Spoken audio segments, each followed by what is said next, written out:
Malaking yan. Ako ang dahilan kung bakit namatay si Rain. Ako may kasalanan. Ricardo, wala naman kung may gusto nang nangyari. Kung hindi ko sila pinigilan, hindi sila magtatanan. Hindi sila mapapahamak. Nakaplano na ang lahat. Next year, tatakbo akong gobernador. At tutulungan ako ng pamilya ni Lucas.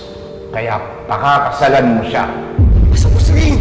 Natulog lang dun sa kaibigan niya. Bakit hindi niya agad? Sir, makikipagtanan po yun! Ano? Makikipagtanan po dun sa panadero! Mga Ricardo, hindi po aksidente ang pangyayari. Ang may kasalanan po ang lahat ng ito. Yung tao po pumatay sa kanilang dalawa. Kung hindi ko pinilit si Rain, napakasalan si Lucas. Hindi siya aalis. Sabi niyo po, Lucas? Si Lucas ang gusto kong pakasalan ni Rain. Dahil ang pamilya niya ang pinakamayaman sa bayan. Tutulungan nila ako sa aking pangarap na maging gobernador.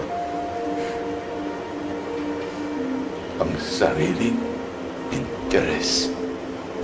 Yun ang inatupag ko. Ang sariling kapakanan. Kaya napahamak ang anak ko. Hindi ko mapatawad ang sarili ko. Kaya ito, pinaparusahan ako ng Diyos sa lahat ng mga ginawa ko. Mag-isa na lang ako. Wala lang asawa ko. Wala na si Rain.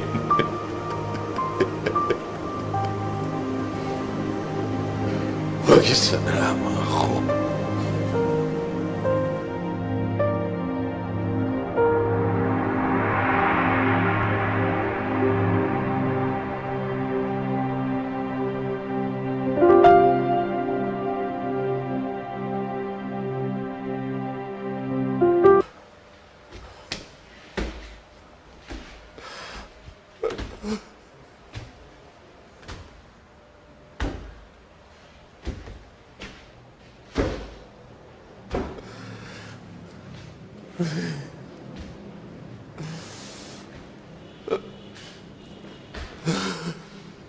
I'm sorry, Rain. Anak. Ako dahilan ng pagkamatay mo.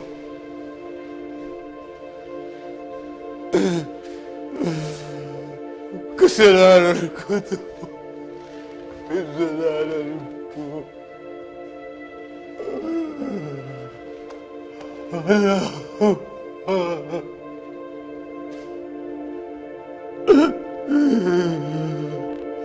Patawarin mo.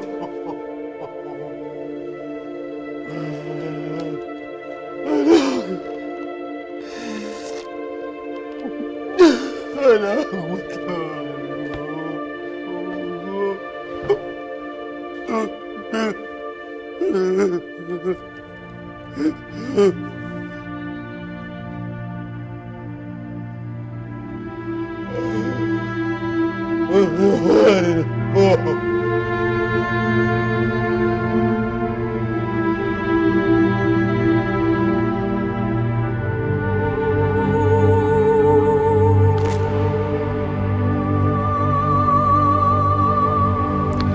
Kawawa naman si Mang Ricardo. Adrian, dalaw-dalawin naman natin siya. Bakit? Iniisip ko lang yung sinabi ni Mang Ricardo na dapat ikakasal ka niya sa lalaki na nangangalang Lucas. Hindi kaya yung Lucas na sinasabi niya, si Sir Lucas yun.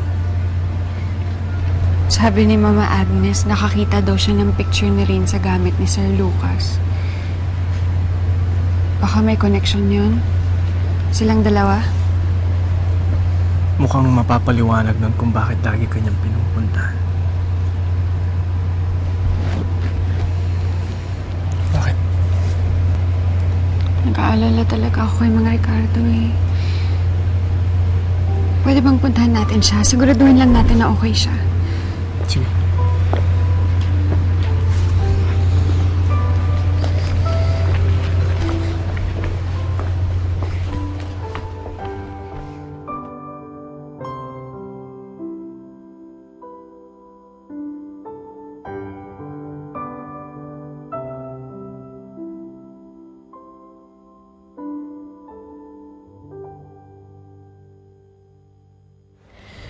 Mang Ricardo.